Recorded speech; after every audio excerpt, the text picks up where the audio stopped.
followed you on many adventures.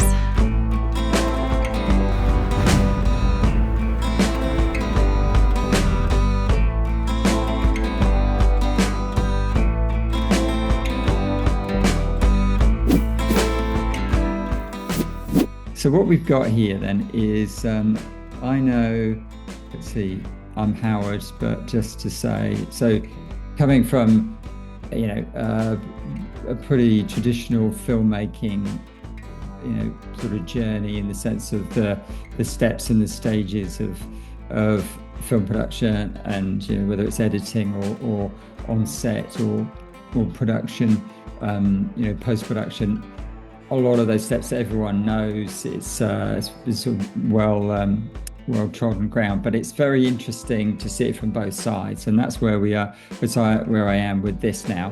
What I'm going to do is dive in very quickly. The examples I'm going to dive into are two, and they are both focused on this sort of workflow pipeline. So it's the pipeline that takes a series of steps from the beginning to the end, but it organizes them in a very sort of easy to use way. So that's what I'm going to focus on. There's two examples I've got here. And then, so if we think about all of the different topics, and there are many topics that you can talk about in AI filmmaking.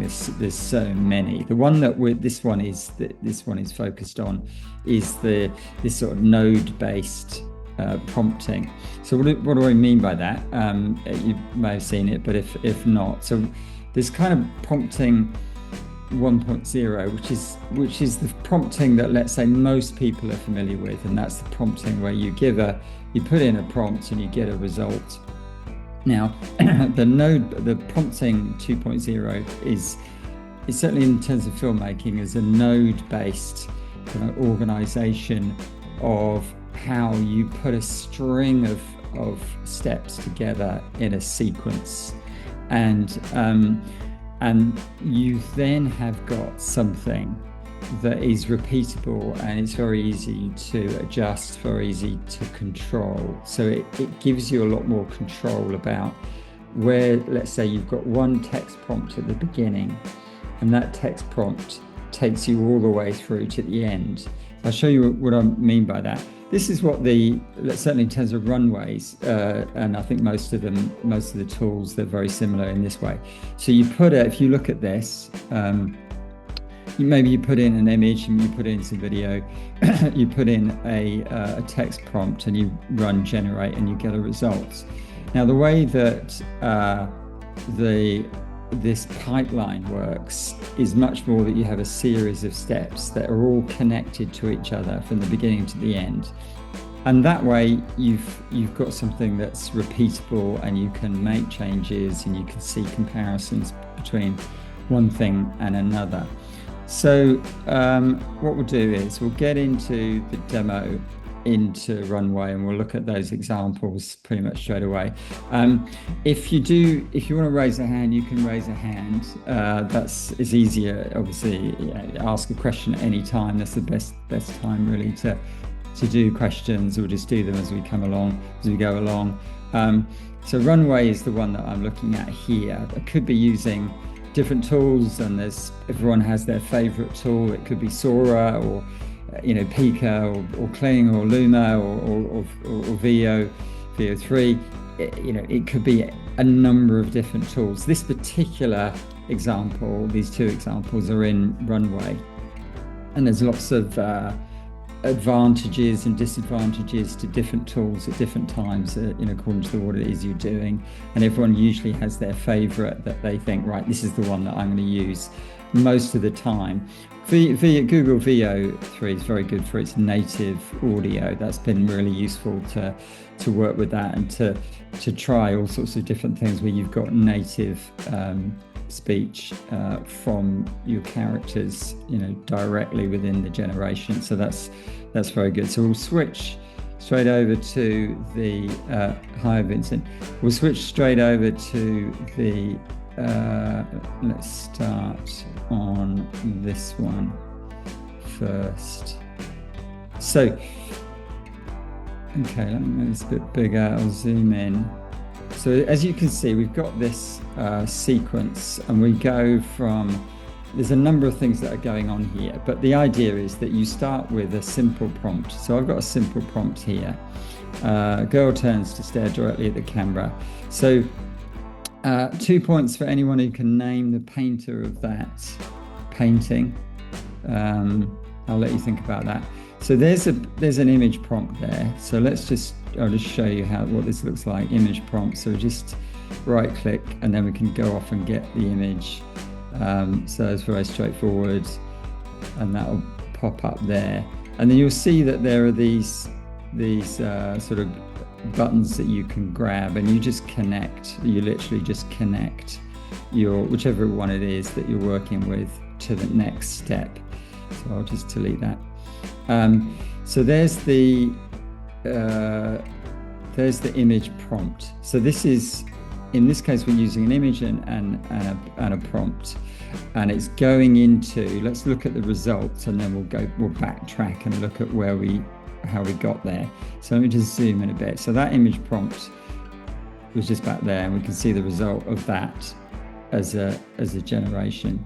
So that's pretty good. It looks pretty good to me. I like the lighting is pretty strong, and it's got a sort of quite a good feel about it. So now here's the same prompt, and we'll just look at that prompt just to prove that is the same. Girl turns to stare directly at the camera, and then we'll look at the result that is literally just from that very prompt and hasn't been enhanced along the way. So up here we've got some changes that have been made to enhance that prompt, but this one at the bottom is without any enhancement to it. So we'll just watch that and just get a feel for that.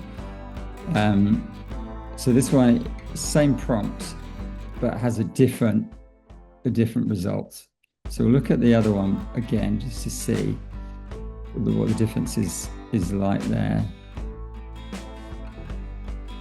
And you can see that there is a difference. So how do we get that difference? So we're using that text. So that text is literally you just right click and get a text box, and then you put a prompt in there.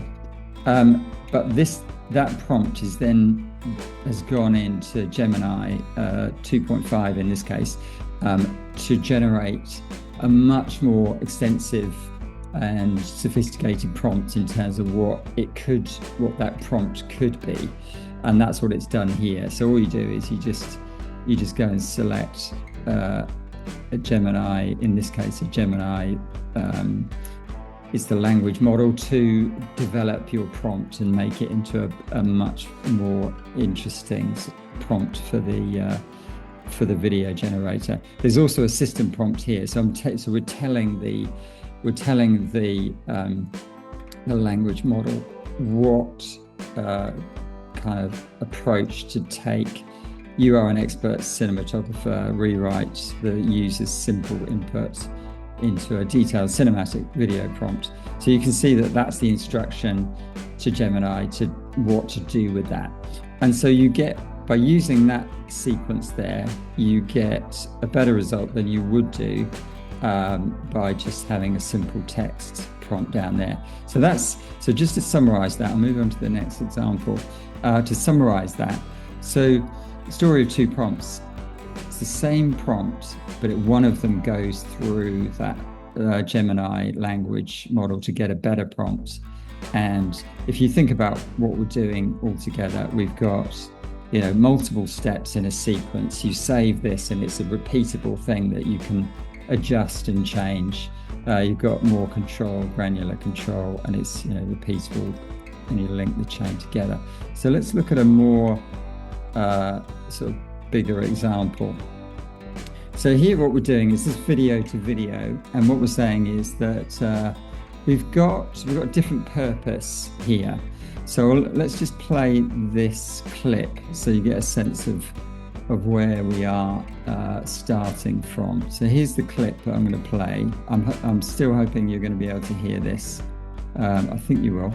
Karen reporting from wherever the hell Crimson Aftermath takes place this week for AI Film Studio. Because when your locations are AI generated, Geography is just a spontaneous figment of your imagination. If you heard that, hopefully, then that's what they call in one way the driving video. So let's just see what we mean by that. So if I just do an example here, so if I do this is called Act 2.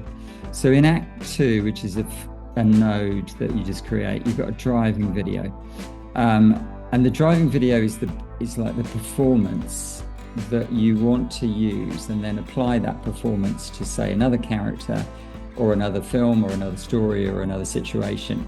So and then you also feed in let's just see, you also feed into it the image of the character. Let's just go back here. The image of the character, and you can also feed in a video of the character as well. So back to the beginning, what we can see is this is going to convert that driving video, that performance, which is the role model. It's the base video, the base performance that you then want to use in other situations. So I'm going to apply that to Star Wars. I've got Princess Leia, and here we've got an image, Princess Leia, and we've got the interior of a Star Wars spaceship, and then this image prompt, those two images go into a combination, so they get taken together, brought together. And then let me just come up to this example. Then I've got a simple text prompt in this example where I want to enhance let's say it could be an action, it could be a certain thing that you want that combination to look like, in terms of whether it's the actor or the shot, or how you want to position that actor in that situation with a text prompt. So here you can see that we'll have a look at how this differs. So we've got a version of Princess Leia in this. Karen reporting from wherever the hell Crimson Aftermath takes place this week for AI Film Studio. Because when your locations are AI generated, Geography is just a spontaneous figment of your imagination. So it's the same performance, but with a different character in a different situation. So we can apply this to other cases. So let's say we want to see a cartoon, a particular character, or it might be created, all new. And we've got Karen reporting from wherever the hell Crimson Aftermath takes place this week for AI Film Studio. Because when your locations are AI generated, Geography is just a spontaneous figment of your imagination. Similar, so you get the idea that we're going from the same performance here, and you've given it could be an actor, the way the actor does a performance, and that's the inspiration for the other situations, the other characters, or the other style or setting or context of the film. Let me just go up to this one up here. So I'm doing for time. Yeah, okay. A few minutes ago. So this is a slightly different version, similar though. Karen reporting from wherever the hell Crimson Aftermath takes place this week for AI Film. Karen reporting from wherever. And then finally, actually there's two more. I'll break this down in a minute. Karen reporting from wherever the hell Crimson Aftermath takes place this week for AI Film Studio. Because when your locations are AI generated, Geography is just a spontaneous figment of your imagination. So let's look at what that does, and in terms of what we've actually got here. So what are we achieving with this? What is it for? What would you do with it? So we can compare characters. We've got a repeatable sequence from the beginning to the end. You can set up a whole chain of steps that that maybe there's a prompt at the beginning and then all of the steps follow through from that single prompt. You can run all the steps all at once together. If you edit a prompt at the very beginning, you can then run all of them, and it will run it from the very beginning all the way through to the end. So that could be a slight adjustment, or it could be something more significant. Can I ask a question about that? Yeah, sure. With that, that's a feature I've not come across before, the sort of run all. Does that do it sequentially? So it starts with the first note and then sort of chains through them? Exactly. Yeah. It's very much sequential. Yeah. So if we look at this example here, so this is a different sort of thing, that you can see that you can get many steps in a sequence, in a line, and you can start at the beginning with a prompt that then runs all the way through to the end, according to whether it's a slight change or a big change or whatever it is. So it's very much sequential. Yeah, according to how you arrange it is up to you. So if you look at this, I've got sort of different things in different places, as as examples, and just to look at the way that different things work. But if you organize it from beginning to end as a single chain, then that's very easy to do as well. So if we look, let me just look at the good question. So if we just look at what the features are of this, so it's repeatable sequence. You can adjust with granular control. You can swap things around, but in isolation you can swap things. So it might be you swap an image, you swap the prompt, whatever it is, and you can experiment without losing versions. So you can always just literally do. So if you want to keep something, you think, oh, that's definitely interesting, I want to keep that. You can literally just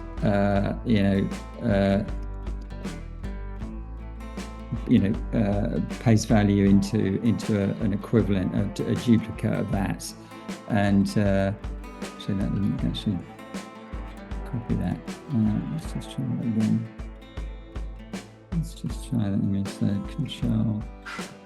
Yeah, there you go. So you can literally just copy and paste, so that you can say, oh, I want a slightly different version and I'm going to change something, but I want to keep the version I had before. So you can do that. So it's very much about experimentation, building a sequence, building a chain. A good example would be, experimentation is probably the key thing there. So we've got another 10 minutes. Let's just do this example. Where are we? Yeah, so if you think this is a shark, let's have a look at this prompt. So a shark fin going through the water, approaching a swimmer. The swimmer waves their arms and splashes in the water. But supposing you wanted to change that to something else, and you're just experimenting with ideas, and maybe it's a storyboard or whatever step you're in, you change that one prompt, run all, and it will go all the way through from the beginning to the end. So it's a useful tool from that point of view. Let's just go back and finish off where we were, and then there's one more of these to look at.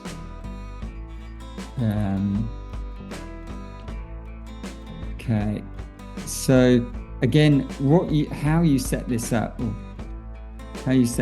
terms of the building blocks is up to you. It's very flexible in the sense that whether it's image to video, text and image to video, text to video, whichever combination you're working with, and you might do, different versions of basically the same thing, but using different building blocks to get there.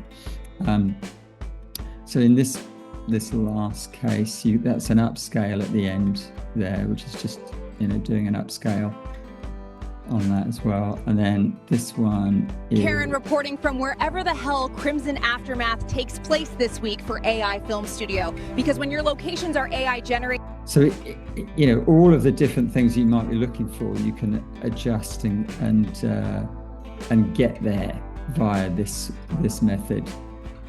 Let's just have a look. Yeah, so what is Act 2?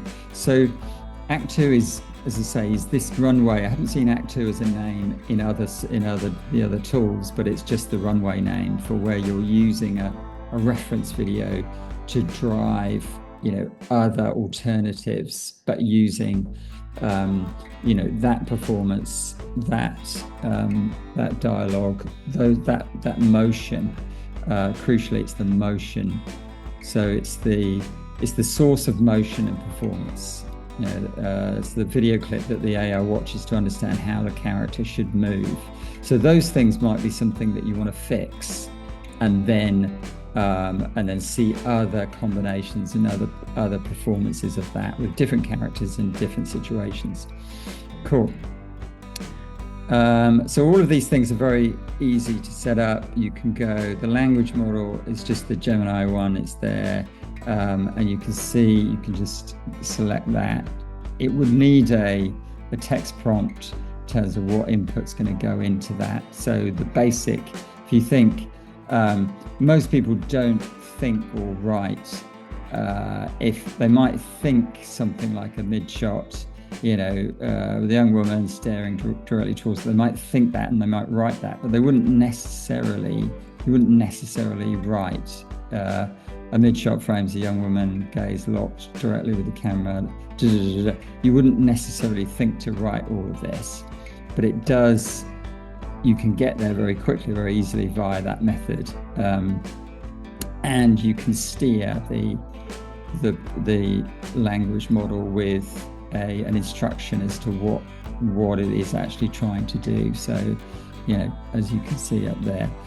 So that all works really well. We've got a few minutes left, 5 minutes left. I'll just get into the end section and then we'll wrap up. As I say, this is only a quick workshop. There are many others and many other topics, and I'll show you how you can get to those in terms of where they will be and how it's all going to work in terms of these sorts of things. There's people have different interests and different points of sort of focus in terms of where they're going with all of the AI filmmaking. It's a huge topic.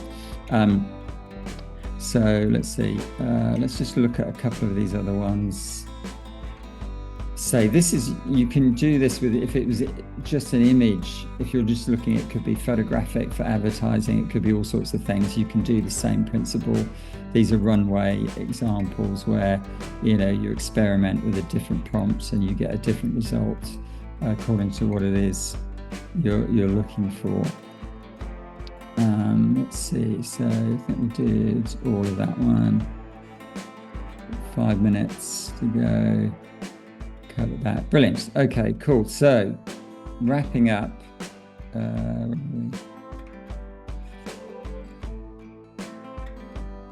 So in terms of what we covered, we talked about the language model to generate a more enhanced version of the prompt that you start with. Uploading an image to create a node, so image to video. In that case, this Act 2 is where you're generating another version of that performance, but with a different character or a different setting, a different film or whatever. Campaign images examples, so that's a much bigger just a bigger sort of sequence that goes from the beginning to the end. You can use it for all kinds of things. The way that I've got this sort of going is that there are lots of these workshops coming up over time, and I'm organizing it through this platform School. I don't know if anyone's used this or come across this, but it's a community where you can build all of the videos and the content, and everyone can sort of have that conversation and dialogue between each other. So it's very much about live sessions, workshops, videos, tutorials, that kind of thing. So I'll send you an email if you want to join up to that. Feel free.